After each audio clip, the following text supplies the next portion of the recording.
O mighty Settra, great king, the Imperishable, the great king of Nehekhara, king of kings, opener of the way, wielder of the divine flame, punisher of Nomads, the great Unifier, commander of the Golden Legion, sacred of appearance, bringer of light, father of hawks, builder of cities, protector of the two worlds, keeper of the hours, chosen of Ptra, high steward of the horizon, sailor of the great Vitae, sentinel of the two realms, and undisputed, Begetter of the Begat, Scourge of the Faithless, Carrion-feeder, first eternal valley, rider of the sacred Chariot, Vanquisher, Vermin, champion of the death arena, mighty lion of the infinite desert, emperor of the shipping sands, hero of the Sceptre, great hawk of the heavens, Arch-Sultan of Atalan, waker of the Hierotitan, monarch of the sky, majestic emperor of the shipping sands, and many more. The time has come to purge this desert of the infidel, of the heretic, of the non-believer. To worship watery tarts and moistened pints is apostasy of the highest order. Bretonnians should venerate mummies, not mommies. Settra will show them the way. The Fae has other ideas. Grail Guardians are absurdly tanky after their rework, and there will be 2 of their holy order for the legions of Khemri to cut through here, which means Settra better start surfing. Glorious Charge is a new special rule for Kislev and the Chariot of the Gods in 4.2, which doubles his charge bonus duration, causes additional morale penalties like he's striking from the flank, even when it's a frontal attack. Almost fully kitted out here, the Begetter of the Begat has the Blessed Blade of the Sun God, Curse Blades, Incantation of Protection, and Sekhmet Skullstorm against a horde of peasants. Unfortunately, I believe the Crown of Nehekhara is still a terrible item. For some reason, it does not and never has applied to Settra himself. I wanted to verify if that was still the case here. It is, and so it's basically 200 gold wasted. You'll be joined by the Necropolis Knights with Halberds, which have somewhat mediocre stat line, but a whopping 32 bonus for Scourge.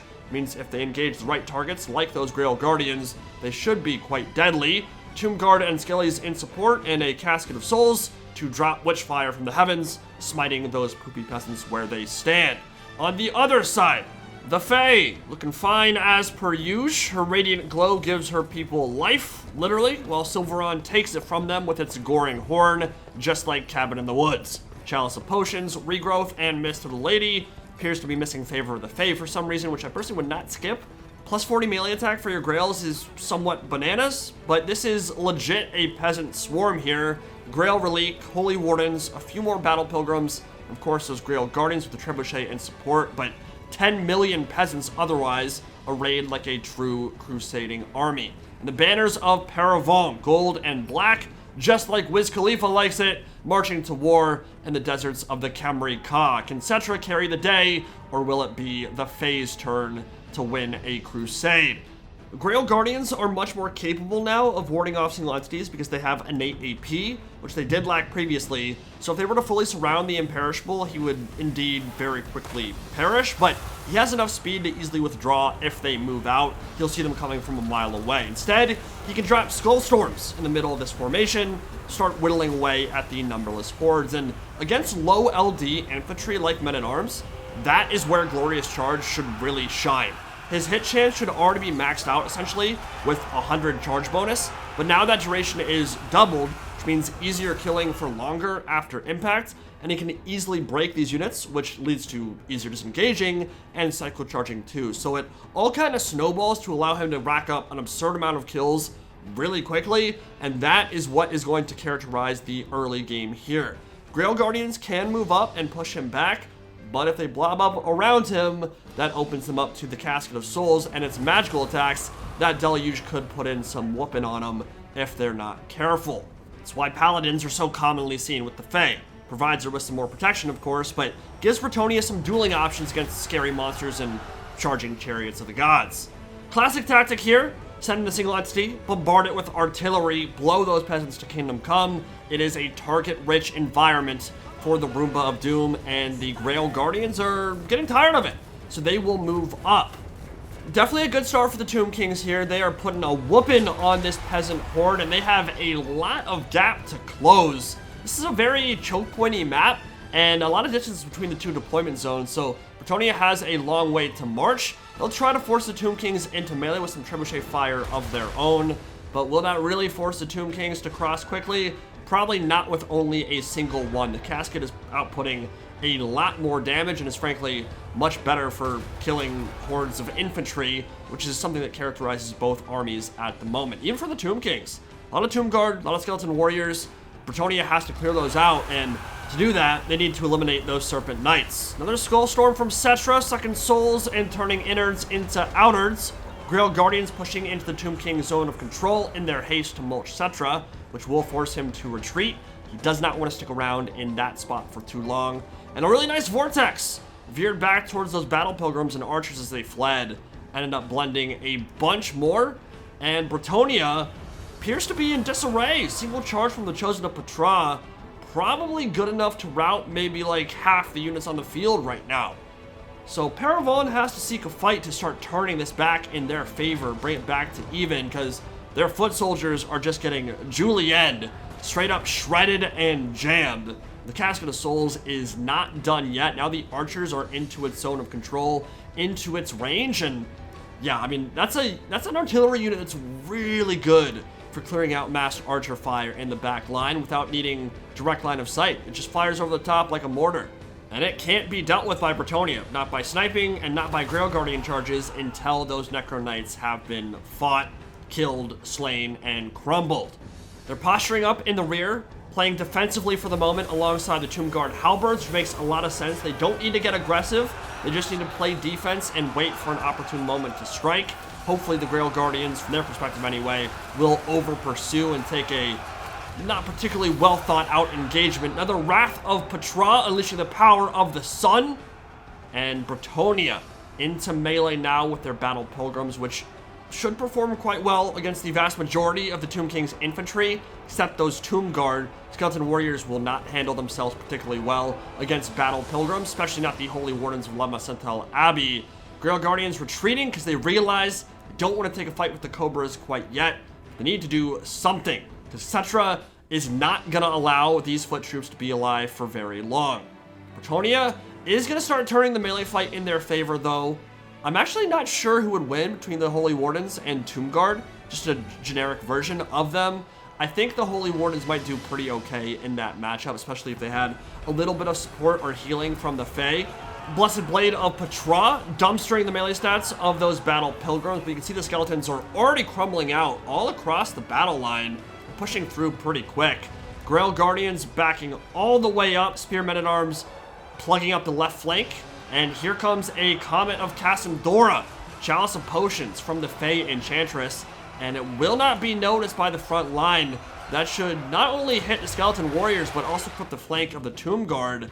And that's one way to bust through a battle line real quick. Just drop a huge comet from space on their heads. Should be a gaping hole left in its wake. The Casket continues to fire, unbothered, moisturized in its own lane, thriving. And the Necro Knights smell blood in the water. Cobras on the prowl, and they are about to strike. Grail Guardians might have over-pursued, were poisoned, and now may be dragged down. Be a catastrophic blow to Paravon. Lose one or both Grail Guardians from this one. Faye needs to get her ass over here real quick to help them out. But Grail Guardians, as I've said, are incredibly tanky right now. You throw a regrowth their way, that high melee defense, extremely high armor, physical resist, just allows them to survive situations that I'm not sure any other cav unit in the game can. Settra having an absolute field day in the back line for Bretonnia. I mean, what back line? They are literally all routing, just a complete mass rout, entire peasant horde in disarray, and the Grail Guardians have been caught with their pants down. Flank charged, Tomb Guard with halberds moving into melee alongside. That's 32 bonus versus large on the regular Necro Knights with halberds, and then a bunch of foot infantry coming in with more AP and more bonus versus large. That looks pretty bad for Bretonnia, but Grail Guardians have rallied to their Liege Lord. They're charging in from the flank, the second unit coming in now as well. And one thing I will say about the Tomb Kings in this engagement is they probably should have taken a little more time to ensure a flank. Now, that could have opened them up to another flank charge from the Grail Guardians who came in to overlap. Jaff's Incantation of Cursed Blades upgraded, additional plus 16 bonus versus large. So now 48 bonus versus large going into the weapon strength and the melee attack of those Necro Knights. But it's all a frontal fight, and the Tomb Guard with halberds aren't really fully engaged right now. You can see they're kind of stuck in and amongst the constructs. They haven't been given a move order to pull through. If they did that, that Grail Guardian unit might already be dead. I think that is a mistake, because now a regrowth is coming in, and that should give them a lot more HP and survivability in the fight. They're only down to half HP, have more than half their models remaining. Ushabti Summon came in as well. They were dropped on the opposite side of the Paravon banner, which probably looked like a flanking maneuver from on high, but if you see, only a few models were actually there. The majority of that unit is on the other side, and so the Ushabti are also going to miss out on a flanking opportunity, not being summoned behind the full unit of Grail Guardians. Settra is just like absolutely rampaging through everything right now. Dude's up to 200 kills and showing zero signs of slowing down, and this could potentially turn the fight. When we zoom out here, you can see it's extremely hard, maybe even impossible to tell that a Comet of Cassandora and Chalice of Potions is about to land, and that is potentially catastrophic for the Tomb Kings there, because the Fae just dropped unholy energies on the Tomb Kings army. Multiple construct units, multiple elite infantry units, Tomb Guard halberds, Necro Knights, a lot of them dropped big time from that meteor, and the HP bar is not looking so hot anymore. That might precipitate crumbling and mass problems on the Tomb King's right flank. Not only that, that will then free the Grail Guardians to move to other locations and, of course, get more heals thrown their way. Now, Faye should be in melee right now. If she has support from her Grail Guardians, that should allow her to move into melee and start imbuing everything with that Mist of the Lady contact effect and essentially Mortis draining. So that fight could have maybe even gone even more heavily in the favor of Bretonnia, but how quickly things turn on their head, right? 2Ks were going to win that fight, but they probably threw a little bit too much into that engagement, so much so, in fact, that I wouldn't call it a blob necessarily. Well, that's a little bit blobby, yeah. It's definitely a little bit blobby right now, but they were so compact and all on one side of the fight and not going for those flanking opportunities that it essentially obstructed anything you might be able to see from on high. Didn't see that a Comet was coming down, and that's going to punish the Tomb King super heavily, because now Grail Guardians don't have to stay in the fight. Both Necro Knights have crumbled out. Tomb Guard halberds don't have the mobility to catch them, so Grail Guardians, if they're intelligent here, will just move away and maybe go after Settra, who's up to 300 kills right now, and again, showing no signs of slowing down or stopping. But most of the Tomb King's infantry is gone, except for those two Tomb Guard halberds, which are all the way at the edge of the battlefield, and they're going to take a while to make it back into the center of this playing space. Settra will be alone here in the back line. He's running over the trebuchets, running over the peasant archers, causing all kinds of morale issues, and of course, lots of carnage as well. But as the Grail Guardians escape from this fight against the Tomb Guard with halberds, that's going to leave the infantry isolated on an island. They will have a long march to get to anywhere important. Strategically, that is a large blow to the Tomb Kings, and that's reflected on the balance of power, which is now in favor of Paravon, despite a somewhat disastrous start. Those Grail Guardians, though, just absurdly tanky, so hard to kill. The fact that they were fighting halberds and Necro Knights buffed up by Jaff's incantation for that long and managed to not only survive, but essentially win the engagement, pretty crazy. Of course, they did have some help from the Fae, but Necro Knights had help from Settra. Fae going in for a duel. Doesn't really matter for the casket at this point. It's used up all its ammunition. All it's really there for is its impact on the balance of power, which should be fairly negligible now that it's completely out of ammunition. So that'll leave Settra and his two somewhat depleted units of Tomb Guard halberds to try to carry the day, because the casket will fall. Grail Guardians are coming after Settra, who will drop Overcast Incantation of Cursed Blades, plus 16 bonus versus large, will allow him to hit, especially off the charge, and Wrath of Ptra to give him a little bit more space, and a Vortex as well. Not really to do damage here, just to get them moving and force them to try to pull away. Grail Guardians don't take the bait, they stick in, they have a full surround off, and they are dropping Settra real quick. If he doesn't get out of this fight, he will die. That's a lot of pretty high weapon strength, high armor piercing, damaging troops, elite knights for Bretonnia. Settra manages to escape, and not the worst thing for him, because he managed to drop the curse as he pulled out. And that means the Grail Knights are losing a lot of their HP as well. Regrowth will counteract that to an extent, but really low model counts on both, and that means regrowth is going to be limited in its effectiveness because it will not regen models. So yeah, there's a swarm of infantry remaining for Bretonnia, just a bunch of tattered men-at-arms, but that is exactly what Settra is amazing at killing. Casket making its last stand.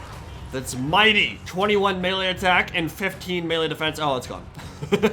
Settra would love to charge that blob of infantry because he could absolutely shish kebab it. The Grail Guardians are waiting on the wings, and he doesn't want to get away from his Tomb Guard, That's why he's sticking close to the halberds. He wants to make a concerted and concise approach here, one that will allow him to take off the elite units with the help of his infantry. Big issue just arose, though. The trebuchet crew that Settra initially chased off has returned, and the Tomb Guard want to be in square formation because it will allow them to resist those charges from the Grail Guardians much more effectively. But when you're in square, when you're in block formation, that really opens you up to artillery fire, and especially from the flank, even low-tier artillery can be deadly. Thankfully for the Tomb Kings, it's close to being out of ammunition. Settra is going in straight from the front. We'll still be applying those morale debuffs on these really low LD units. We do have the help of the Grail Relique, which is the only thing keeping them in the fight for now. But as they try to get a full surround off on the Chariot of the God, Sekhmet's Skullstorm ripping through their lines. Battle formation just torn asunder by another vortex from the sands, and that could be huge to turn this favor back in the Tomb Kings if a mass rout is imminent. Grail Relique, if Settra can get his halberd atop it, could probably kill that thing real fast. Tomb Guard are wavering, could be crumbling imminent for them as well. Balance of power is in favor of Bretonnia, pretty heavily in fact. But what a gorgeous vortex, and right when you think that it's not gonna stay on target, it will veer back into the center of their battle lines and just cause untold amounts of carnage. So much blood, so much death. That vortex got 150 kills, easy. And Settra just went over the 500 kill count mark for the game. Now 1v1ing the remaining Grail Guardians who have regrowth sent their way. No idea if the heal is even doing anything for them right now. Settra making his last stand. Balance of power is too far in favor of Paravon. Settra crumbles out, and the Imperishable will perish in the deserts of his homeland. Ogre will win the day against the mighty Indie Pride. And that's a fun one, dude. I really enjoyed that one. Settra dealt 43,000 damage, 3,300 value, and 550 kills. That might be the highest kill count I've ever gotten with Settra in a multiplayer battle. Maybe the highest I've seen in any battle with him. Certainly not counting campaign, of course, but in multiplayer, that is a crazy high kill count. He did awesome that game. The Grail Guardians, man, just insane in how they are able to face tank an army. And obviously there were some mistakes made in that engagement. Number one, I think a movement order with the Tomb Guard halberds to move through and essentially get in and amidst the Grail Guardians, or even run past them and then attack from the rear, would have done wonders in that engagement. And then it would have also split up the blob that was forming and made it easier to see the Comet of Cassadora when it was about to fall. That whole battle shifted in tone and strategy the second that Chalice of Potions from Fae landed, and it landed flush. Basically killed 2 Necro Knights, and from there the Grail Guardians pretty much had free reign to do what they wanted. Great game to Okoi, really enjoyed it. Hope you all did too. See you in the next one.